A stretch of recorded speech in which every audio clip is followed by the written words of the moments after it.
Hi, I am Nick Balser from originally Grand Rapids, Michigan. I currently live in Jackson. I am a national assistant referee for 2020, and I'm an assistant referee in Pro 2 for the professional referee organization.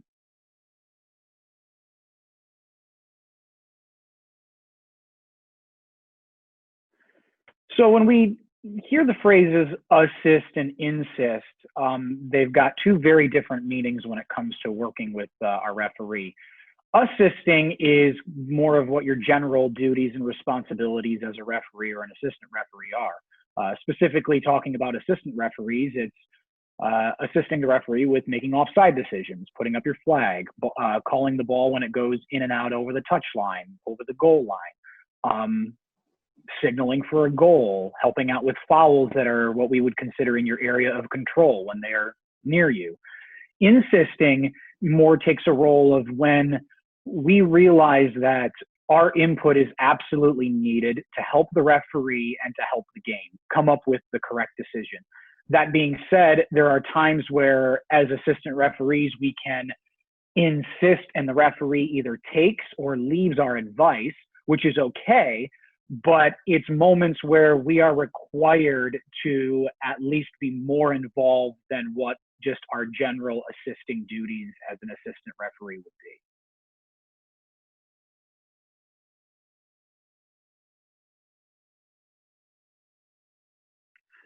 I think there's a couple of different ways to realize when you should be insisting versus assisting. The moment to insist is when you can either recognize that your referee for sure hasn't seen something, it has happened behind his or her back, they are possibly screened, or something where you have a piece of information that might be able to help put together a puzzle that you're trying to solve. And a great example of that is when we think of the denial of an obvious goal scoring opportunity. The referee might have a couple of the criteria that are met for the denial of an obvious goal scoring opportunity, but is maybe missing a piece or two. And if you as the assistant referee are sure that you can provide the information that might help make the decision easier, that is a moment to insist versus assist. That information is critical to getting that match incident correct. And going back to, you do insist on those times. However, sometimes you might still be on the same decision that was previously made.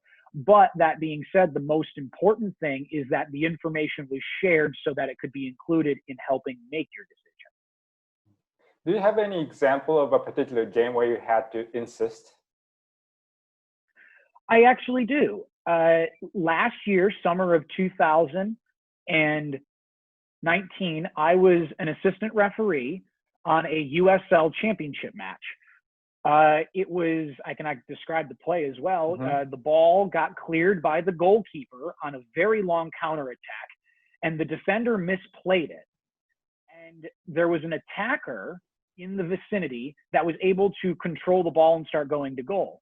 And immediately I recognized that my referee was probably going to be out of position because all of us were expecting this defender to head the ball forward and clear it towards the midfield line where the center referee was standing. Because of the defender's misplaying of the ball, we've now got a one-on-one situation going towards the goalkeeper, and I'm the one that's got the best proximity and the best view and angle to see what's going on. The play goes towards the penalty area, and just outside of the penalty area, the defender pulls the shoulder of the attacker, stopping the goal-scoring opportunity. From where the referee is standing and his angle, he cannot see both the shoulder pull or the effect it has on the player. And so as an assistant referee, I recognized the situation that my referee was not going to be able to decipher this play. And so I not only had to call the foul, I had to call my referee over and tell him that it needed to be a red card for the denial of an obvious goal scoring opportunity and to send the player off.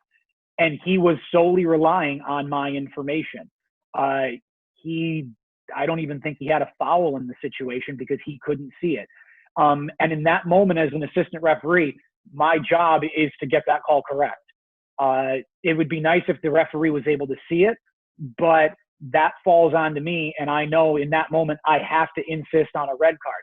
Now, that being said, the referee didn't have to listen to my insisting. He could have said, I think I'm going to sell it as a yellow card, or I'm just going to call a foul. But my duty is to tell him in that moment, this needs to be a red card, and this is the reason why. So thank you for your time for this video, for the first video. We're going to have another video coming up soon. So we'll chat in the next video. Sounds good. Thank you, Yuya. Thank you.